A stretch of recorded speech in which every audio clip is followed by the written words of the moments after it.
सिद्धार्थनगर जिले में भगवान गौतम बुद्ध की क्रीड़ा स्थली कपिलवस्तु पिपरहवा से 1898 में खुदाई करके निकाली गई बुद्धकालीन अवशेषों की हांगकांग में नीलामी होने जा रही है।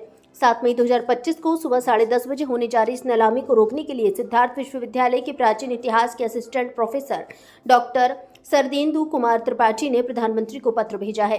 प्रधानमंत्री को भेजे गए पत्र में उन्होंने बुद्धकालीन पुरातात्विक इन अवशेषों को भारत वापस लाने की मांग की है और नीलामी को आस्था के साथ खिलवाड़ और भारतीय अस्मिता से जोड़ते हुए इसे चिंताजनक बताया है।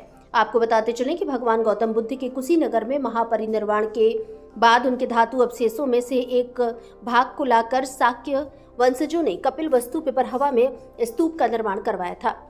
भारत के मूल स्तूपों में से शामिल यह पिपरहवा स्तूप पूरे विश्व के बौद्ध अनुयायियों के लिए श्रद्धा का केंद्र और सिद्धार्थनगर जिले का प्रमुख पर्यटक केंद्र है। यहाँ खुदाई में निकले बौद्धकालीन पुरातात्विक अवशेषों को कोलकाता स्थित भारतीय संग्रहालय में रखा गया है। 7 मई 2025 को हांगकांग में नीलामी होने जा रही इन बुद्ध अवशेषों को इतिहासकारों के अनुसार अंग्रेज इंजीनियर और जमींदार विलियम कल्कलस्टन पेपे ने 1898 में पिपरहवा में खुदाई करके 331 बौद्धकालीन अवशेषों और रत्नों को औपनिवेशिक अनुमति से अपने पास रख लिया था। 2500 वर्ष पुराने इन बौद्ध अवशेषों की नीलामी अब अंग्रेज अफसर पेपे के चौथे वंशज नीलामी करने जा रहे हैं।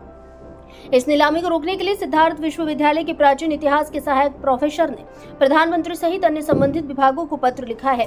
सहायक प्रोफेसर सरदेंदु ने का कहना है कि सिद्धार्थनगर जिले के स्तूप से मिली 2500 वर्ष पुराने बौद्धकालीन इन 331 अवशेषों की नीलामी तत्काल भारत सरकार को रुकवाकर उन्हें वापस भारत लाना चाहिए। उन्होंने कहा कि भगवान बौद्ध के पवित्र अवशेषों को भारत भूमि से बाहर ले जाना खुलेआम पेपे की औपनिवेशिक डकैती थी और अब उसके वंशजों द्वारा इन पवित्र अवशेषों को चंद रुपए की खातिर नीलाम करना अपराध है। भारत संवाद से गणेश अग्रहरी की रिपोर्ट।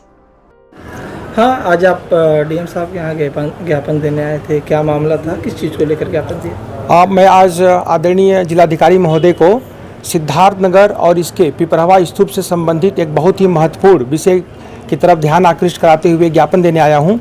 यह मुद्दा ये है कि जो पिपरहवा स्तूप है वो गौतम बुद्ध के महापरिनिर्वाण के 8 मूल स्तूपों में से एक है और यहाँ पर 1898 ईस्वी में यहाँ का जो जमींदार थे पेपे, उन्होंने उत्खनन कराया और जो कलाकृतियाँ, जो पुरावशेष मिले उनमें से लगभग 331 वो ले करके लंदन चले गए। वहाँ उनके वंशजों के द्वारा ये अपने संपत्ति के रूप में वर्गीकृत किया गया, रखा गया। आज ये पूरे भारत के लिए, अब भगवान बुद्ध के लिए, अभी उनकी बुद्ध पूर्णिमा आने वाली है, उनके लिए और पूरे सिद्धार्थनगर के लिए बेहद शर्मनाक समय है।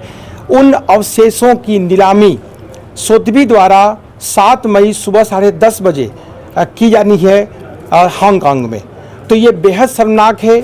वैसे समय तो और भी शर्मनाक है जो हम विकसित भारत का सपना देख रहे हैं। आदरणीय प्रधानमंत्री जी अपनी धरोहरों को दुनिया के कोने कोने से भारत लाने के लिए वकालत करते हैं, लाते भी हैं।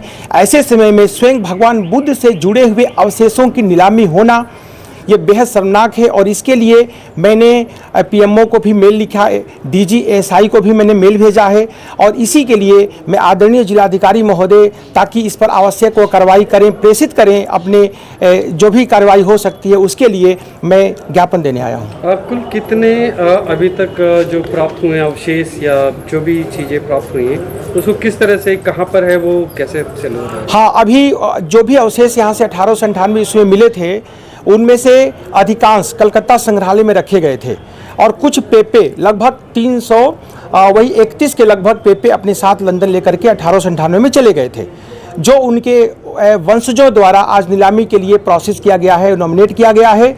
उनकी संख्या 331 है और ये चौथे वंशज है पेपे द्वारा, जो कि बड़पुर के तत्कालीन जमींदार थे।